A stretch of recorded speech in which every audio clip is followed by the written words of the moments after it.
This is Your City Could Be Better, because it could be. I'm David Plotz. If you love your city and still complain about it, you're in the right place.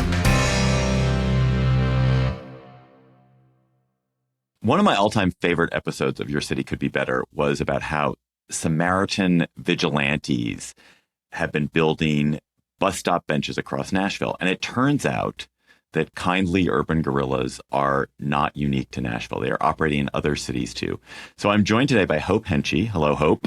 Hi. Hope makes videos about cities, and she lives in Chattanooga, Tennessee. And she's here to talk about some of the wonderful ways that the people of Chattanooga are sneakily and secretly fixing up their city and using mutual aid to build community. So Hope Henchy, welcome to Your City Could Be Better. Thank you.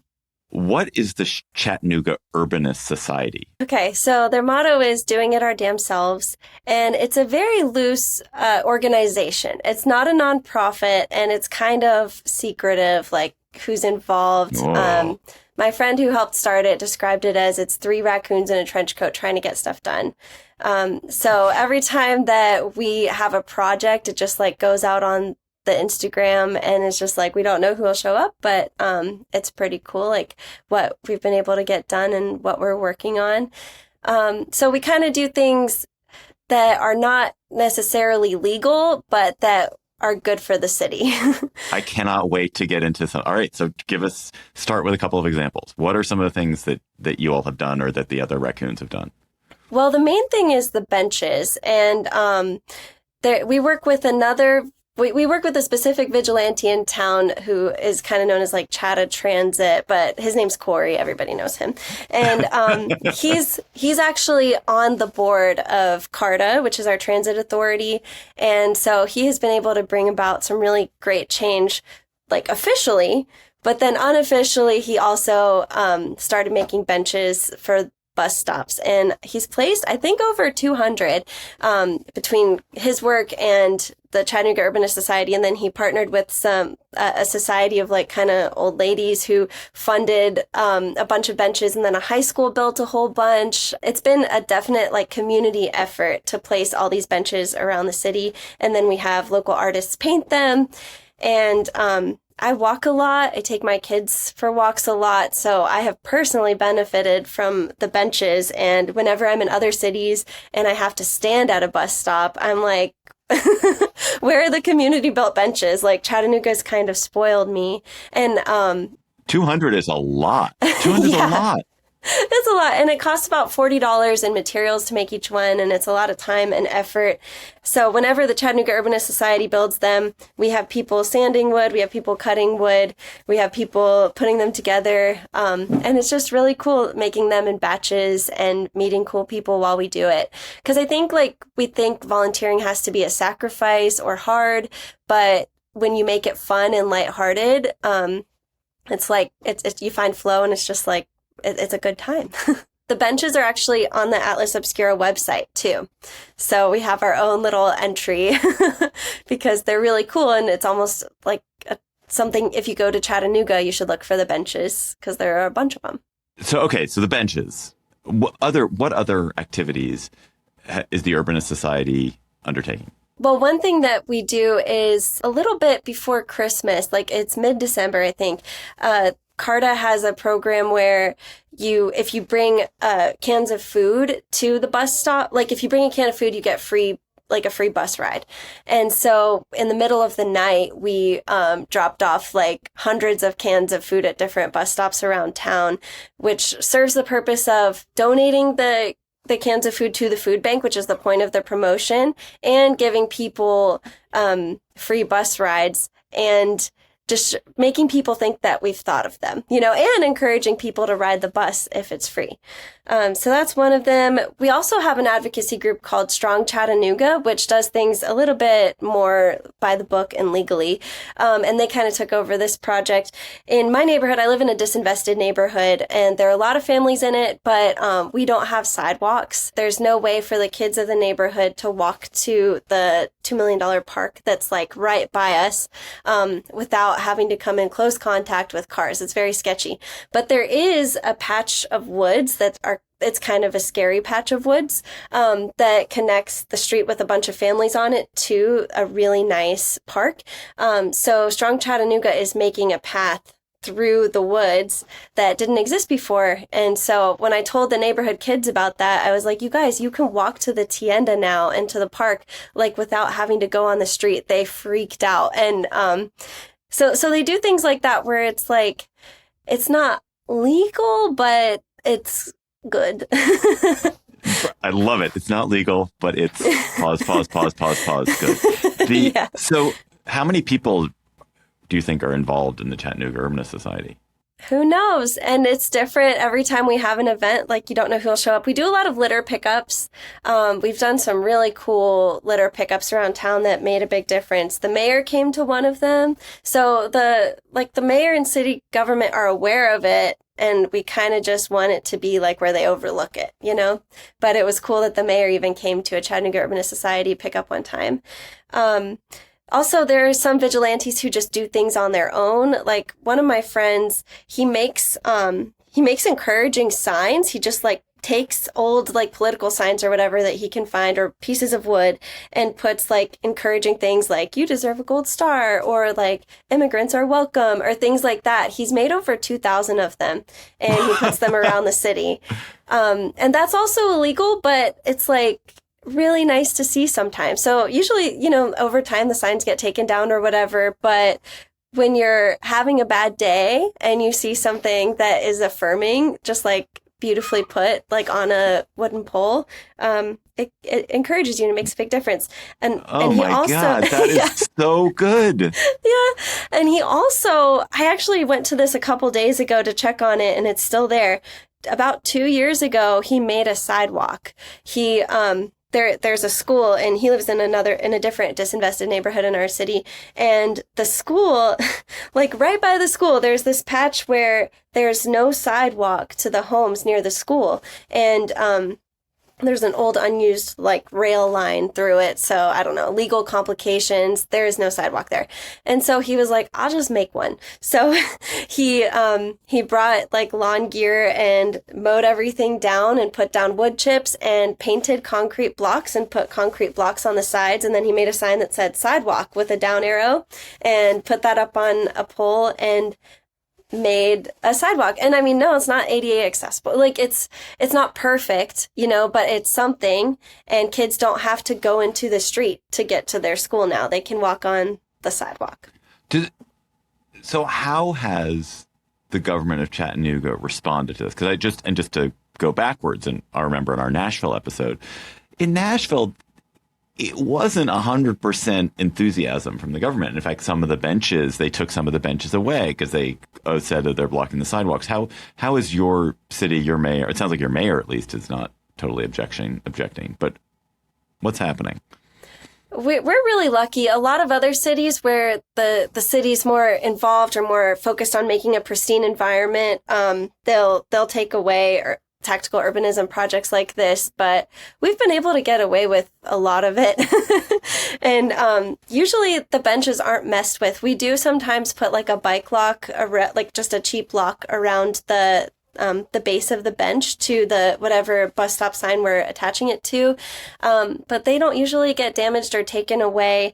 There's near where I live, there's a neighborhood that was Chattanooga's first white planned community. And it's in the middle of a poorer neighborhood, but it's completely cut off from them. It's called Ferger Place, if you want to look it up. It's a very interesting situation. So we put benches by there because there's a bus stop across the street, and those benches disappeared almost immediately. And Corey told me that usually it's not people stealing the benches, it's rich people who don't want people to be sitting around where they live. There were a couple other examples I read about. Maybe, I don't know if these are your friends. It sounds like you're plugged into the vigilante community. The pothole vigilante. Who's the pothole vigilante? What do they do? Okay, so there are a few different pothole vigilantes around America, and I'm friends with a couple of them. There's the Buffalo Pothole Bandit, and the Buffalo Pothole Bandit came to visit one time and collaborated with our local pothole vigilante, who is Potholes. It's a super group, vigilante pothole super group. Potholes of Chattanooga. So Potholes of Chattanooga, got frustrated with how many flat tires they were getting when driving around town when they first moved here. And so they decided to fill the potholes themselves, but do it in like a cute way. This person is a mosaicist. So they make a smiley face. Usually it's a smiley face mosaic. And then, they work really fast, really sneakily. And so measure it, get it all ready, put it on like this sticky mesh stuff, and then put it in, then fill in the hole and put in the mosaic and then leave. And it dries like in 15 minutes. Do you know the Chattanooga guy person? Oh, yeah. Human? Yeah. And I've made I've filled in some potholes myself. And it's really cool. Like it's something that you can invite kids to do as well. Like the Buffalo Pothole Bandits potholes uses a lot of trinkets and letters. And so whenever we work on filling in potholes, we just invite local kids who are walking by to help. how does the city respond to that? Because again, I mean, some street, if you were a city, you don't want your potholes filled in badly. You presumably want them filled in well. And it might be annoying to you if this is being done badly, or if you feel like you're being shamed because someone's doing your job better than you can do it. Right. Since it's so positive and it's smiley faces, we're not doing like, you should have done it yourself, Chattanooga. I think it's whimsical, and the potholes person is in talks with TDOT and the city. So I think sometimes it can be a little bit of tension, but overall they overlook it because they like that it's what makes Chattanooga Chattanooga.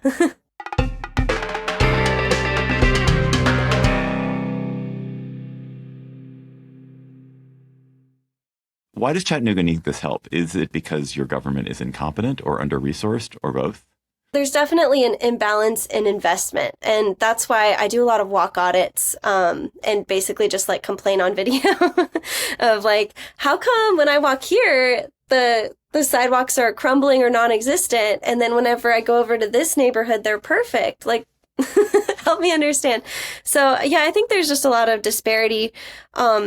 And, Chattanooga is definitely a comeback city. Like Walter Cronkite called it the dirtiest city in America or whatever. It was very industrial, and there's a lot of history here.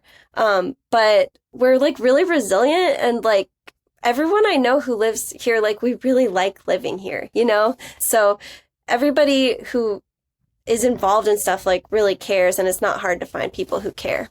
You kind of ignored my question about the government, so I'm going to try it again. Does it seem like, is your government like trying to address some of these problems themselves? Like they're seeing that they have urban vigilantes, they've got pothole filler. Are they now saying, okay, we got to get a handle on this? Or are they just sort of like, okay, good, the community will take care of it?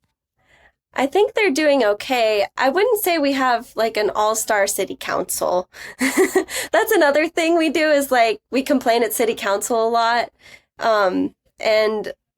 But like, it's really cool because we do see progress eventually. Like sometimes, like we've gone to city council and complained about Vision Zero so many times. Like we're like, we've got to end pedestrian fatalities or just all fatalities from traffic.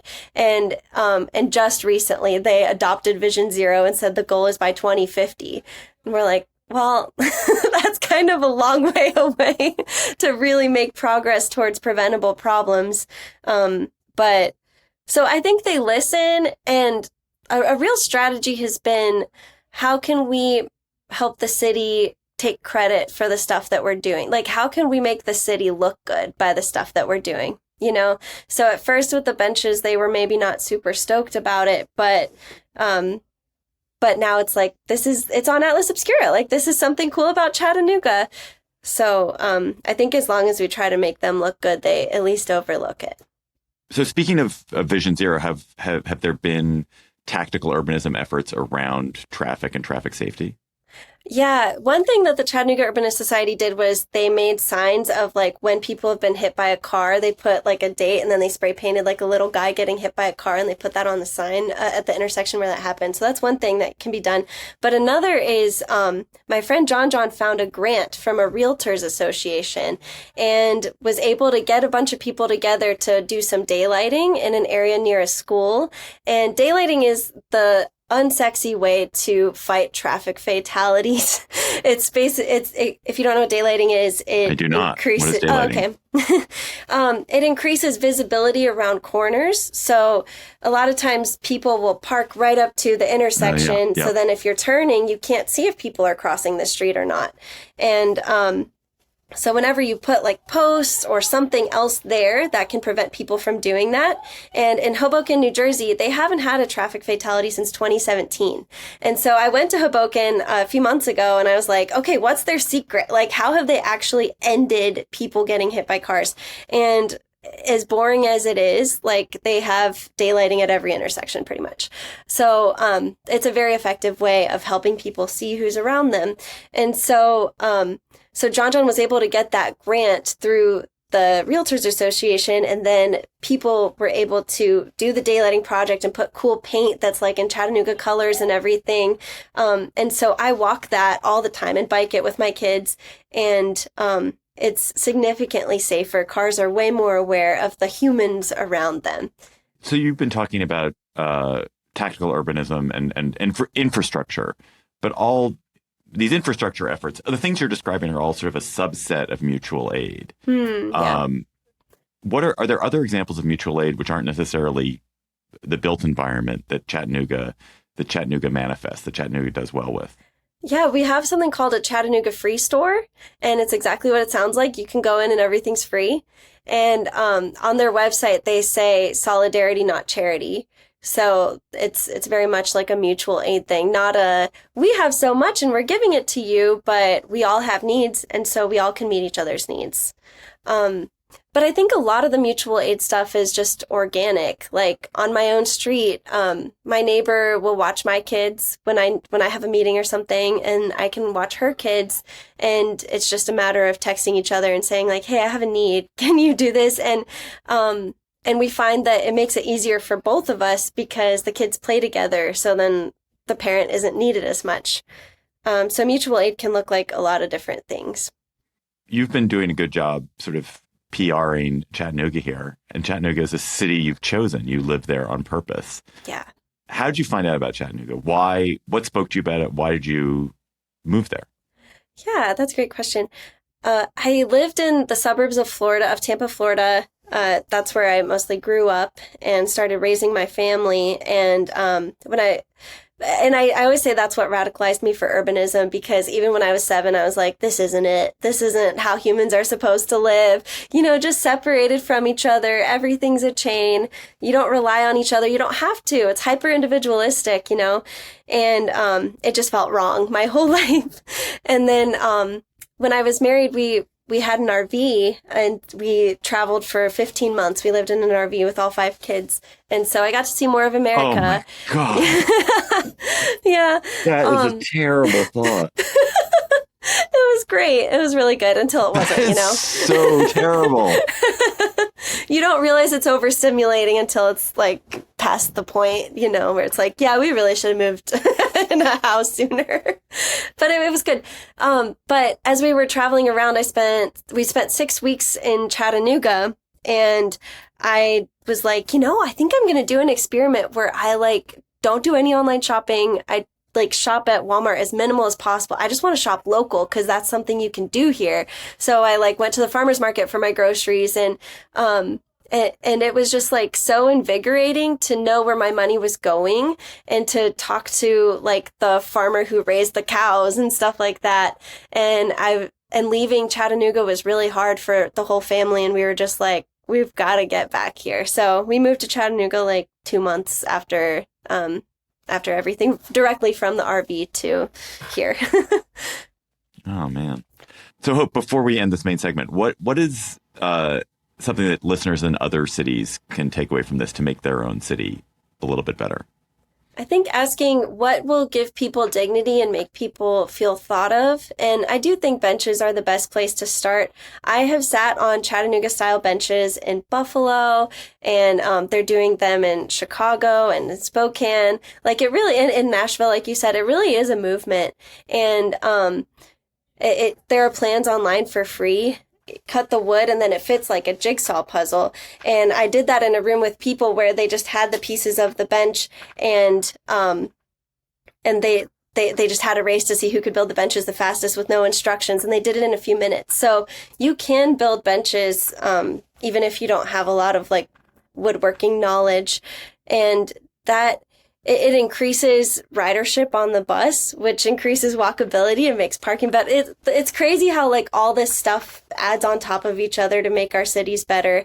So I think pushing for transit, and also just like taking the bus. Every time you take the bus, you're voting with your body and saying like, this is something people use. It should get more funding. And that happens every time we go to the library or ride our bikes or walk. So I think voting with your body is one of the biggest steps. Another thing is walk audits, where you just get some friends together and say like, let's set a timer for an hour and see what we learn. And then just walk around a neighborhood and make observations. What do you do with those observations? You then send them to somebody or? Just post about it or go to city council and talk about it. Okay. City councilors have told me like they really appreciate when people come. They want people to come, and your voice might matter more than you think.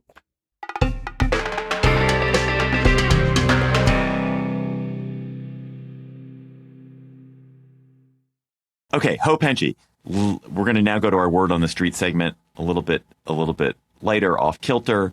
Mountains versus rivers. Which is better for a city to have? Is it better to have mountains nearby, a river nearby? You come from a place that has both. Which is superior? I like mountains better. Because you can see over, like this week I saw the sunrise from the overlook of one mountain, and then I went to another mountain to watch the sunset at a different overlook. And I think awe is really important, and I like watching how cities function. So I'm a big fan of mountains personally. How about you? Well, I hate water generally, and I'm afraid of water. So I also support mountains. But rivers are so important kind of to the life of cities. They've been kind of engines of economic commerce, and they obviously are sources of energy, sources of water, sources of kind of vitality and transportation historically. I live in a city that has a big river, but mountains are a little bit further away, but the Potomac River, and I do love the Potomac. I guess I think I'm in favor of rivers, even though okay. I love a mountain. I do love a mountain. I'm intrigued by cities like Atlanta and Indianapolis, where they don't have a lot of like natural things going for them. It's just like, let's build a city. It's really, actually, now that you mention that, those two cities. No, no shade on Atlanta. I hope I'm looking around to see whether Indianapolis and Atlanta are watching me. I don't like either of those cities, and maybe it's because they don't have a river or mountains. That could be it. That is a That is a good question. Are there other cities that don't have either rivers or mountains? I mean, most cities have a river. I think Indianapolis does have a river, doesn't it? It has something. They have a canal. Yeah, maybe they have something. I don't know. I'm sure Indianapolis listeners are going to Yeah, sorry, never mind. That might not have been a good point. They're going to come for you. They're going to come for you. You're a content creator. No more. Yeah. They're not going to welcome you in Indianapolis. Hope Henchy, thank you so much for coming on Your City Could Be Better. Oh, thanks for having me. That's all for today's episode of Your City Could Be Better. I'm your host, David Plotz. Our producers are Aria Bracci and Priyanka Tilve. Our music is by Carl Christensen. If you are enjoying the show, why not tell your friends? Rate the show. Leave us a review wherever you get your podcasts. We will be back next week with another episode of Your City Could Be Better. Till then, I'll see you on the bench.